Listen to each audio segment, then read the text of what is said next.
everyone, this is Elias from RevMatch Media, and today we're going to be taking a look at the 2025 Volkswagen Jetta SEL. Now, it's been a while since I've been in a Jetta because I used to own a Mark 6 Jetta, and then before that, my involvement with Volkswagen was my Mark 4 Golf that I loved. So let's see if that love from that Mark 4 Golf that I had translates to this newer generation of Jetta. So let's go ahead and get started.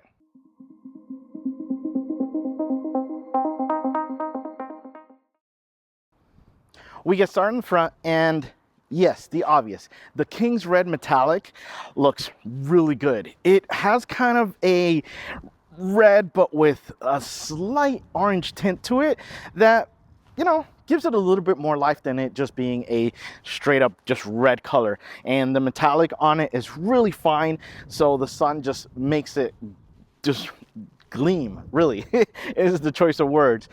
So let's take a look at this styling. Now, there is some of the retro stuff that I remember from my Volkswagen days.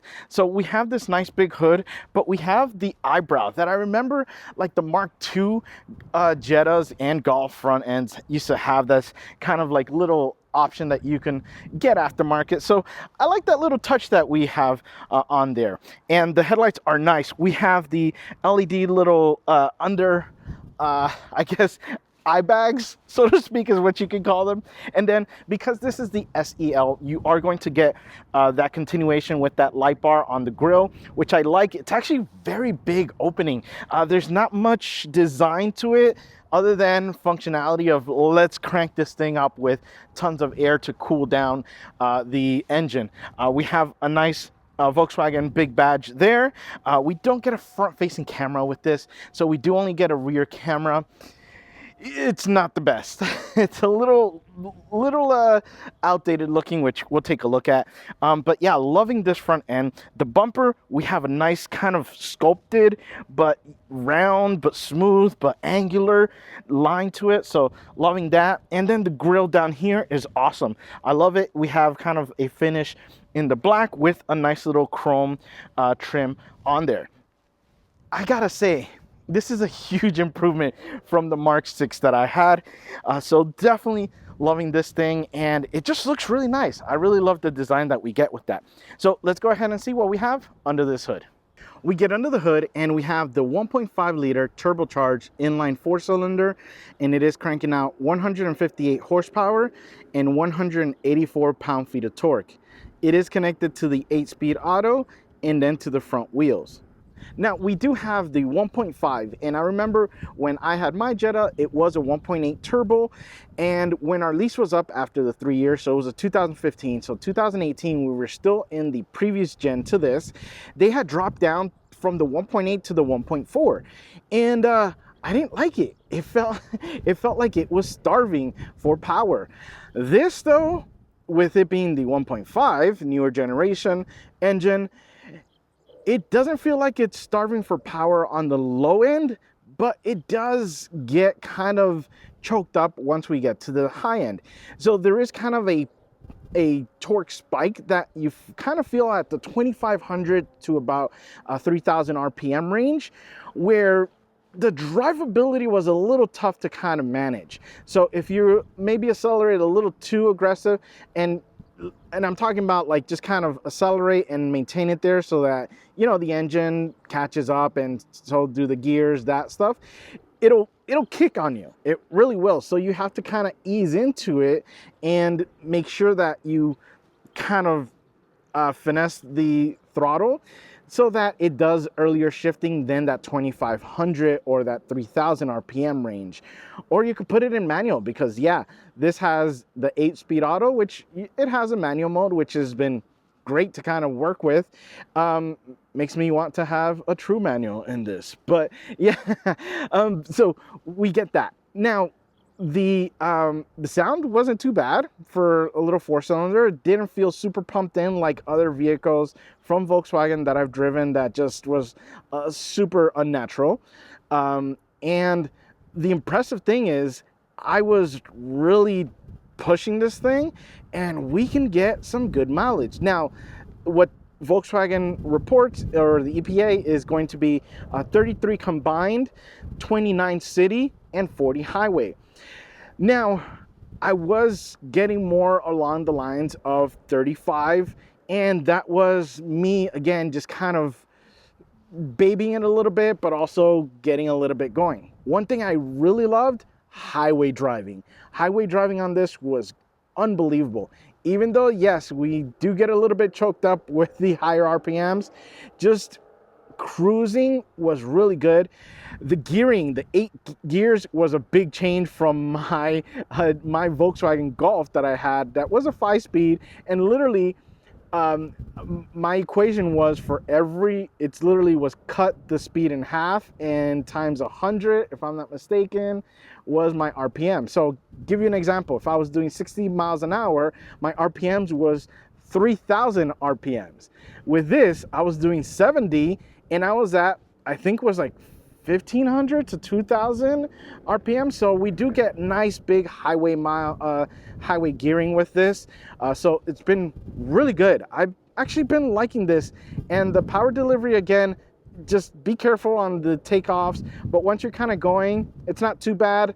And then just careful with it kind of being choked up on the high end. But other than that though, yeah, not too bad for dropping from what I've been driving before as Jetta 1.8 to the 1.5. Yeah, not too bad. Now, after filming that segment right now, not gonna lie, I was a little kind of concerned with this, because look at how this hood prop just kind of does that shape and then goes straight down. I've never seen something like that, but that's German engineering for you. I was first a little bit concerned with the wind, but the wind got really strong and it's still there. I'm still here. So I guess it works. So let's go ahead and take a look at those wheels and tires. We get down to the wheel and tire package, and we have this nice 18-inch wheel, and it is wrapped in the 225/45 Hankook Kinergy GT tire. Now, a couple of things with this. I do love the twist. I do love the star twist design that we get here. We have a nice polished face with a black colored insert on there. Very clean, very classy design, and it looks good. It looks good. I really like the design. Obviously, there's tons of aftermarket things, and these things crave those wheels and awesome, BBS combinations that are available for these things. So if you're not into the tuner world, not to worry though. This looks great. I love the size we get to it as well, and the tires are great. I know these tires very well. They are on my wife's personal Chevy Trailblazer, so they're quiet, they grip really well, give you the feedback that you need. So really not a bad combination. The suspension on this has been great as well, to soften things you want it to soften and provide the feedback that you need to have as an everyday driving commuter. And then we have the brakes. The brakes were great, excellent pedal feedback. So loving the feedback we got with that pedal. And yeah, good braking power as well. One thing I would say with this though is, yeah, when we'll talk about the steering wheel, you're gonna want to put it in sport mode, because you lose all of the greatness of this when it gets to the steering wheel. So yeah, we'll talk about that later, but loving this setup. Looks great, handles awesome, great chassis as well to kind of get this combination with. So let's go ahead and see what we have on the side. We get to the side, and this thing is nice. There's a lot of great lines on the side profile of the Jetta. So we get started in front, and yeah, we can see the wheels look really nice. They're definitely the right size for the vehicle, and we're at a nice ride height. So we're not too low. That makes everyday driving a problem with bumps, speed bumps, things like that. But we're not at a monster truck height that we are, not being able to enjoy a spirited drive once in a while. So loving that. And then I think probably my favorite thing about the side profile is this line that we get here. It's such a sharp, well, it starts off with nothing, and then it just becomes a really sharp defining line for the side profile of the door, really, and the Jetta. And We have the framing on the side, on the top, that is black, and then at the bottom we have the chrome. Now, one little detail that I really liked, it was such a small little thing, but we have a Volkswagen here, and it's a raised Volkswagen sign there. So loving the way that, you know, that little detail was added there. One thing I would like though is maybe a two-tone. A two-tone would have been nice to have as an option, maybe a black roof, kind of like how Toyota does, Chevy does as well on some of their vehicles. It would have been nice to have, and maybe just kind of cut it from here and then go up all the way to about there and make the roof black. Yes, I know you could wrap it aftermarket, but it would be nice to have that as an option so you don't have to kind of deal with that.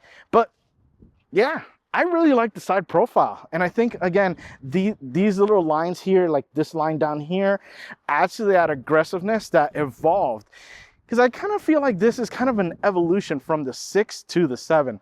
So yeah, love the way that this looks. So let's go ahead and see what we have in the back. We get to the rear, and I like the design that we get with the rear of the Jetta. So a couple of things. So first, we start off with the rear glass, and like it, very big visibility, no issues with it. Rear view mirror in there is not a problem, so we don't need any fancy rear view mirror camera systems or anything like that. Yeah, no issues with it there. Then we get the babiest of ducktails here on the trunk lid, which looks good. It definitely adds more than if we were to just kind of make it fall off. So a little bend is just such a nice little touch to it. And then we get the taillights, which the taillights are great as well. We have kind of a flat design on the side, and then it just kind of comes over and wraps around all the way to the back. So loving this design.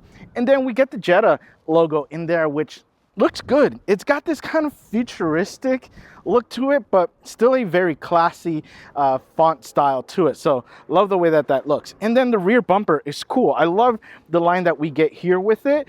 And then at the bottom, we have a little bit of a chrome trim to it. The only thing is, I wish we had an exhaust tip. Even if it's just the tiniest of exhaust tips, give it to us in a chrome to kind of match with that. Again, we're talking with the SEL, which is the top of the line Jetta before we get to the GLI. So yeah, that would have been a nice little touch to have something visible right in here. So yeah, that's kind of what we get in the rear. So let's go ahead and see what we have in this trunk. We take a look at the trunk area. Now there is a button between the E and the T, so you can go ahead and just press it there, or you have the key fob to open it with. Now I'm gonna open it up with the key fob and take a look. So it can swing a little bit on the harder side, so just be a little bit aware if you have someone waiting for it, as I had my son waiting for it, and he kind of freaked out when it opened up. So yeah, just be aware of that. And yeah, we opened it up though, and he was actually also surprised at how much space. He didn't think his Taekwondo bag was gonna fit, and opened it up. He goes, oh wow, there's actually a lot of space, and there really is. That's my full-size bag, which is pretty big, and you can see how much space there is. Again, unfortunately, with, you know, sedans, we deal with this opening, and because of that opening, we sometimes, yeah, if you have a big box that you want to put in here, even though it may fit dimensionally in here, it may not go in through here. So yeah, but let's save the sedans, people. Let's go. But we have a little bit of space there on the sides. There we have the big opening. We have underneath here a spare. Yeah, we have a spare with a speaker. So that's the subwoofer that we get with the SEL, which we'll talk about that in a little bit. And we have the toolkit as well. But yeah, that's kind of what we get back here. Pretty good space, I would say. We get to the door, and it's really nice. Now, one thing I kind of feel with this design, it's very precise. It's not very organic. So if you like very precise, very clean lines, this is it. It really is. So a couple of things to start at the top. We do have this softer material, which is a nice little touch. Unfortunately though, to lay your arm, it's a little tough because it doesn't kind of stick out. And when it does stick out, it then just falls off. Then we have the door opener, which is a nice little polished look to it. We have the door unlock and lock buttons. We get this piano black design, which is really nice. Then we get to the door handle, nice and big. Felt really comfortable there. And then obviously that's where you have your controls for your windows, which are an all up and all down button. So there we have the lock, and then obviously for your mirrors are a little bit kind of tucked in there. We have the button for the trunk, which I've actually been using a lot. So there's been times where other vehicles have it on the door and it's just been a little tough to get to. Not the case with the Volkswagen. We have a little bit of storage here, nothing too big, but pretty decent. We have a good water bottle size that we can put in there, and then for other little knickknacks that you want there. Oh yeah, and forgot, this finish looks really good. Love the white stitching with the gray on there as well, and also this kind of carbon fiber design on here with the trim.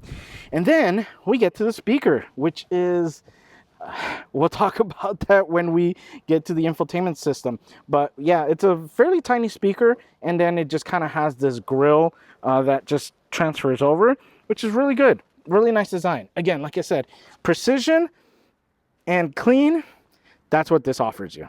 We get to the seats, and I love the design. I love the colors, the two-tone of gray that we get with this. But yeah, really nice. Now, yes, let's talk about the adjustability. I actually didn't see this the first couple of times that I got into it. So yeah, just be aware that if you want to have your memory set, that it's going to be on the seat itself. It's not going to be on the door like you typically get with other vehicles. With that being said, I had to literally, so I programmed my one, and I kept getting in, and I kept having to adjust my seat. And I was like, what's going on? And then, and I'm talking about adjustment like as in move forward. But basically, it wasn't taking me completely to my memory. I had to then press and hold for it to finally move it forward to the spot that I had previously saved. So just kind of be aware of that. I don't know if I'm doing anything wrong, but let me know. Other than that, though, the seats have been really good. I love the design. I love the stitching that we get with the white there, with the two-tone of the gray. We do get heated options. We do get venting options. The venting isn't the best. It hasn't made me cooler. It hasn't made me warmer, though. So that'll kind of tell you the performance I was getting with that. Granted, it is starting to get super hot in Texas, but other vehicles it's been hotter and I haven't had any issues. Other than that, though, I love it. They're super comfortable. No issues with long road trips. You'll definitely be in comfort with these. We get over to the steering wheel, and this thing isn't too bad. I love the way that it feels. Now, don't expect like super plush finishes, but it doesn't mean that it's not bad. It really is a decent finish to the wheel itself. And then, yeah, on the left-hand side, we're gonna have our cruise control options, as well as the bottom is going to have for the volume. We get this nice little brushed aluminum trim to it, which is nice feel to it. And then on the right-hand side, we have some controls for your gauge cluster, which then I realized there's more options for your gauge cluster than just these buttons here. And then the next track, which again have been great to have them placed there at the bottom instead of just kind of having everything dedicated to one side. But yeah, the finish is good. We have that flat bottom, semi-flat, and no, it's a flat bottom. Yeah, we'll give it the title. So it's a flat bottom wheel, and again, we continue with that trim there on the side. We have the like black chrome Volkswagen sign, which looks cool. I was surprised. I was like, whoa, this is different than you usually get in other vehicles. So loving that. Now, one thing that was so stupid that I had, it's such a small design, but I was just enjoying, was the turn signal. So yeah, sorry for the beep if it beeps, but yes. So this little guy here, there's like an indentation on the turn signal, and it has it at the top and it has it at the bottom. I was stupidly enjoying it because you literally are holding the wheel and you put your finger underneath and it fits just perfectly in that groove. Same thing with the one with the finger above, the index. A stupid little design, but it made the world of a difference of an experience with this. So yeah, I guess thanks Volkswagen for making people want to use your turn signal. But it was actually a really nice design. So loving that there. And same kind of went for the windshield wipers. So loving the fact that we have that same design there. Other than that though, yeah, that's kind of what you get with the wheel. Then we get over to the gauge cluster, and with the controls on the wheel, we could go between pages. So we have different options at the top that we can choose from. And like I said, I was kind of confused of like, why can't I change those items on the right hand side and on the left hand side in the middle kind of thing. So we were able to change like the middle kind of thing for that. So yeah, different options. But then I saw that on the infotainment screen, there's an option for car, and then we go to selection and we go to digital cockpit. And then here we have 3 views where we can tell it, what do you want that one to be? So if I don't want range, I would literally, well, I'll tell you, this is a bad UI design. You have arrows, but the arrows don't work. You have to flick it down to get that changed. So yeah, so we have different options, and we can see, let me go ahead and place you back here, and we can see the different options that we have, which was pretty nice. I was like, whoa, acceleration would have been nice. So this is acceleration to see basically like when you accelerate, we have audio, elevation, compass. There is a lot of things here. So loving that. So like the range, that was 400 miles at the beginning of the week. So we've been driving this thing for a while. So on the left hand side, again, we have the acceleration, which I'll probably keep it at that to really get the most MPGs. And then again, that is for like view 1. And we can go ahead and basically have it set that way by just pressing and holding on the view 1, and it programs it. So I was loving this because then I can put like different options. Let me see, go back to acceleration. There's a lot. So acceleration, press and hold view 1 to save it, and then I can go to my view 2 and just change things. It's just really nice. This is the flexibility that I love to see with these digital gauge clusters. Now I just wish I knew this before the literal last day I have the Jetta, because I was not having a good experience with it. So yes, read your user manual or watch a video like mine. And anyways, on the left hand side though, as far as the other options, we do get a fixed temperature gauge, and on the right hand side we get a fixed gas gauge. Love this more than I thought I would, but that's what you get with the gauge cluster. We get over to the infotainment screen, and it's nice. It's cozy, like, you know, realtor talk where something is small, but good. Yeah, it's cozy. So just kind of be aware of that. It's not a very big screen, but it is still, you know, nice and bright. It is nice and clear as well. These look like buttons, but they're not physical touch buttons in the sense of like click, click kind of thing. They are the touch kind. So be aware of that. It was a little, sometimes, I don't know. I like physical buttons sometimes because I know I can press it and I push it in, as opposed to, did it recognize my finger? You know, is my finger too dry, or is it too wet, greasy, anything of that kind? I know a physical button would not fail in any of those conditions kind of thing. So we have that. Apple CarPlay wirelessly. The only thing with this is the sound. The sound. Oh, let me see if I remember how to get to sound. It is all over the place for it to sound decent. Now, normally in car systems, me being an audio engineer, you like to brighten up the treble a little bit or boost up the treble. Mids, keep it or maybe reduce it to reduce some muddiness, and bass a little bit higher sometimes to kind of match the treble, to give you a nice big punch, with your bass sounds. So that is roughly how I like to get my systems. To get it to sound the way that I like, this is what I needed to do. It's pretty extreme. And even then, I wasn't 100% happy with it. Let me know if you have a Jetta with the Beats audio system, if you had to do this ridiculous adjustment for it to sound decent. Yeah. Anyways, though, once I kind of get that going, I was able to get that playing, and we were jamming out. We get down to the climate system, and yeah, this is again another situation where it was kind of touch, and I wish we had buttons, and it's a little on the reflective side as you guys can see, so we'll kind of angle it there. At the top we have for the heated seat for the cooling, which I'm definitely running right now with it being 87, but really feeling like 100 outside. And then we have obviously the positioning of where you want the AC to go, or the heating. And then we have the temperature option there, which is kind of cool. It's a touch. So if you see, if I tap, it goes up incrementally, or I can slide.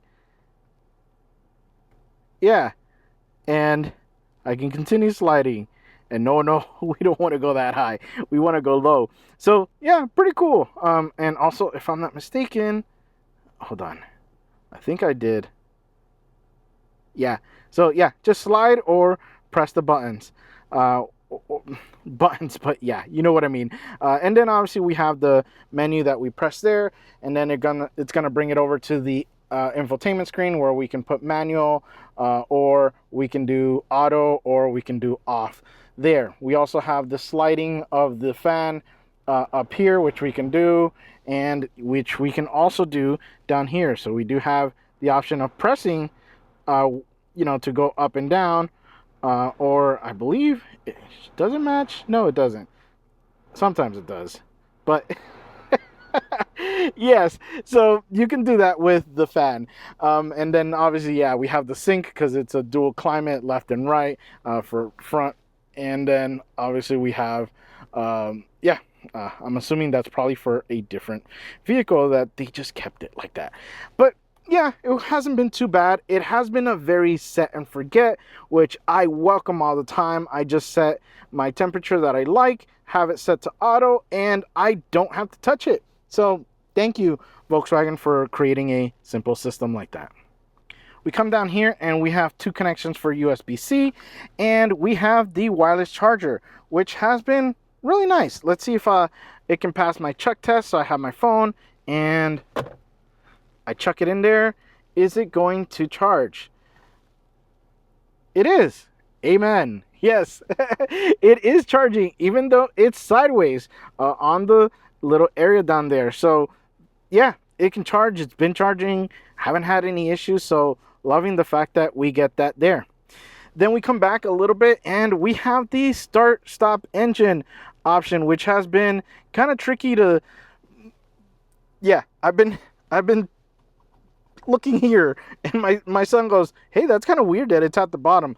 It's not weird, it's just different. So just kind of be aware that that's where you have your start stop engine. And then we get the electronic parking brake there.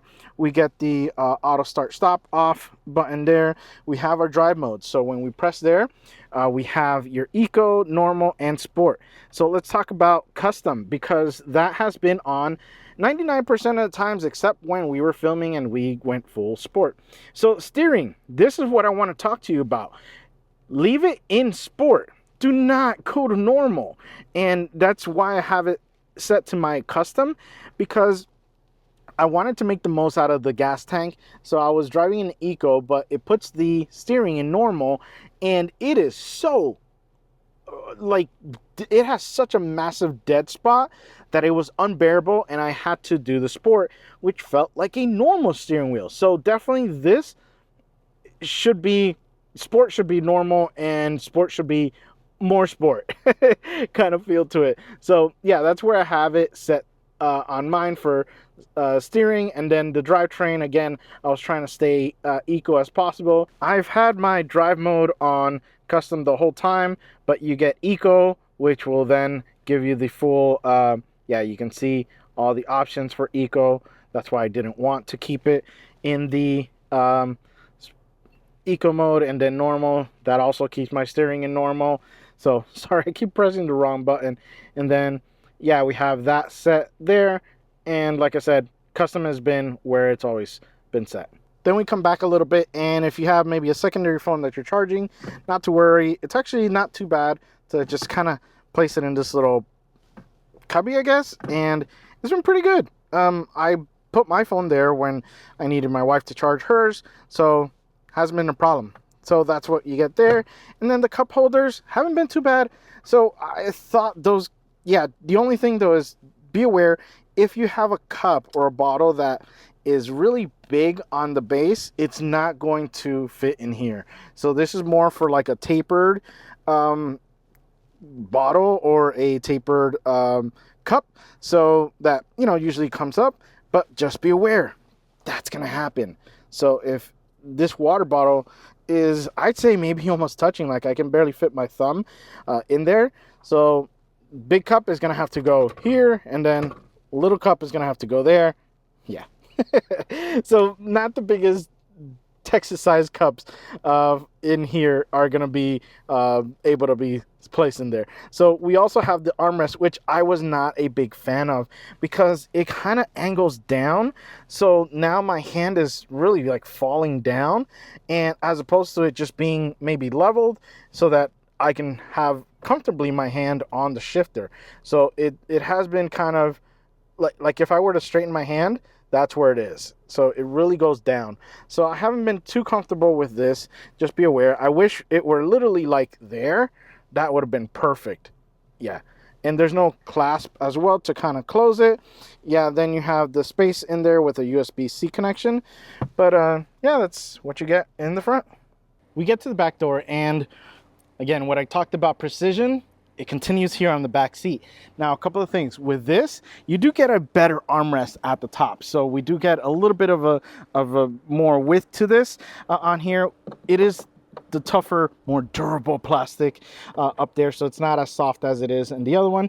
We have the door opener there.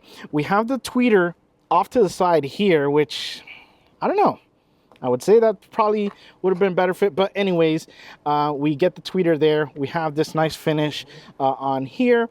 I would have loved that other design. Just throw me some couple of lines in there, and then obviously we have a nice big armrest with the window switch there. We have a little bit of a storage, so maybe water bottle and something tiny, a little snack. And then we have the continuation of that speaker with the grill that just moves on there. And yeah, that's what you get with the door. Then we get inside, and it's nice. It's nice. We do have kind of, it's a bench seat, but we kind of have the individual seats positioning right in there, so the side bolsters kind of come out on there. And then we have this area here where we get those hidden cup holders right in there for the armrest. My kiddo seat was easy to put in, no issues with the latches right in there, which are nice and red. Yeah, nicely visible there. And then the outer seats are going to get heated elements in them. So he's been no issues, no complaining, has been comfortable. So that means when you have a kid that doesn't complain, let's just say it's a good back seat. Now we take the Jetta for a drive, and this is the kind of tricky thing with this, is that little turbo just has a quick spike. So like stop and go, like maybe a little bit of accelerating can just be a quick jolt. So I'll let you know what I mean. So I'm just gonna go ahead and accelerate a little bit, and if I accelerate too much, that it doesn't shift before the 2000 RPM and it actually goes to like the almost 2500, that turbo is going to kick in. So there I was super, super gentle. But let me see if I can get it to do it without, with the boost. And again, it just kicks. Like, so you have to kind of be careful. You have to kind of finesse really into it so that you don't get that first or even second gear to really kick in that boost. So the drivability is not there, not what I would like it for it to be. So I've been treating this as a manual, and I've been switching it over to manual mode and shifting it myself, because I feel like if I can catch it before the boost spike, I'm good and it drives fine. Now, again, that's for like city driving, but on the highway, this thing is a dream. Even though, yeah, passing a little bit is it chokes up a lot on the higher RPMs. And I think maybe because, I don't know if it's just the gearing or it might just be the power, because it is really takes a while to get to the next gear when you are like really flooring it. So just kind of be aware of that, which we'll see when we go a little bit on Spirit Drive. The suspension was great. I mean, we're going through some bumpy roads, and it's been nice. It's been, not too stiff, not too soft. It's been pretty good. I've been enjoying the suspension, and the wheels. Yeah, I mean, the feedback we're getting, it's nice. It's not no complaints about it there. So we're about to get to our fun spot, so I'm gonna go ahead and switch the mode to sport, and I am going to go into manual mode, which I wish we had paddle shifters. I don't know if the GLI has, but let's go ahead and it's gonna upshift for me. So let's see if we can get it. Brakes are good. Brakes gave a good feedback. We get turning, and yeah, it's pretty predictable. Very smooth. Very smooth turning in there. Nothing out of the ordinary, like twitching or anything like that. The power is a little bit better behaved when you are on the higher RPMs, because again, it's choking a little bit to get are those RPMs, so it does soften things. It doesn't give you the little boost spike, but man, that thing is really good. This chassis has felt really nice. Now, I've owned a Mark 6 Jetta, so previous gen to this, and I own a Mark 4 Golf. So traction control, really? Okay. So I've owned some Volkswagens, and I love that Mark 4. That thing was so incredible, and it was, yes, GL, so base model, but there was so much life to that. That was the best thing about that Golf, is that even at the base model, there was so much life to it, which I loved. And then our Jetta, which wasn't too bad. We were a little bit higher on the trim, but there was something about it that we weren't quite happy with. So yeah, we ended up trading that in. But yeah, let's see how we do with the 3-point stop. We'll go ahead and turn the wheel completely.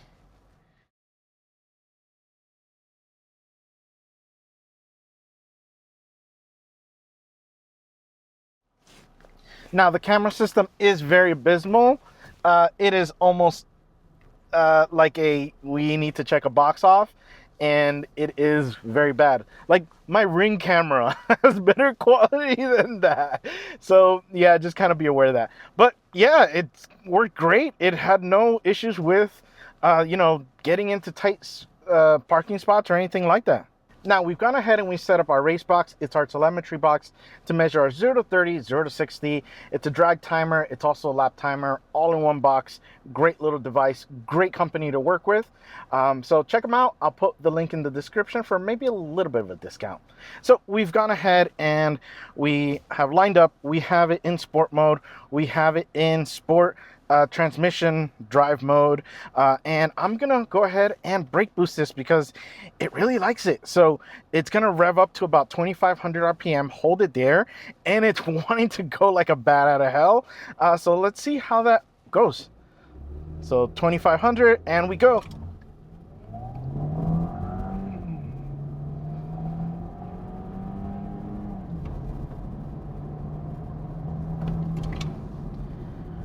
Okay, so let's talk numbers. We're looking at a 0 to 30 in 3.04 seconds and a 0 to 60 in 8.72 seconds. So yeah, kind of expected numbers, not too bad. I mean, it's, yeah, I remember having the 1.8 in my Mark 6 Jetta, which was awesome. I loved it. It was pretty peppy. I felt like it was a little bit more linear powered than this, regarding that kind of little kick that we get at the low end when that turbo spools. But thankfully, you know, apparently everyone disliked the 1.4 liter that generation got later on in the lineup, because I know when we were turning it in, they were offering us, because it was a lease, when we were turning it in, they were offering us a 1.4, and we're like, no, I had a 1.8, why am I gonna go smaller? So yeah, now with sorry, this is really good. Taking these turns are really confidence inducing, and yeah, those brakes feel so good. They definitely giving you the feedback. Nice straight braking as well. Even when you're turning and braking, it's distributing the power really well. It's not doing anything weird. But yeah, this little thing has been pretty impressive. Okay, so we'll switch it back to drive and we'll be civilized, and let's talk a little bit about this. Yeah, can this make me want to go back to Volkswagen? I think it might. I think it might, for like a little commuter car to have and to just kind of go places. You know, we're right now, even though we were pushing it, we're doing 20 miles per gallon, which is kind of hard to do in like a CUV. Sometimes you have to like really baby it. 20-25 are usually like a good kind of measure for these CUVs. So yeah, we're kind of fighting for the sedan here a little bit, because sometimes we have some cool sedans out there and we need to kind of keep those. But like I said, we've been driving this thing, and yeah, it's not perfect. There are some things I wish were a little bit different, which I've addressed. But overall, though, I think it's a good package. I know it's a better package than the Mark 6. I can say that. I can say it's definitely a better package than the Mark 6 for like everything else. The engine, I'm still a little not sold on the power delivery for it. If you can overlook that, yeah, definitely this is a great way to go. But it's been great. It's been nice being back in a Volkswagen. Well, guys, I hope you've enjoyed my review of the Volkswagen Jetta, and remember, find the right gear. See ya.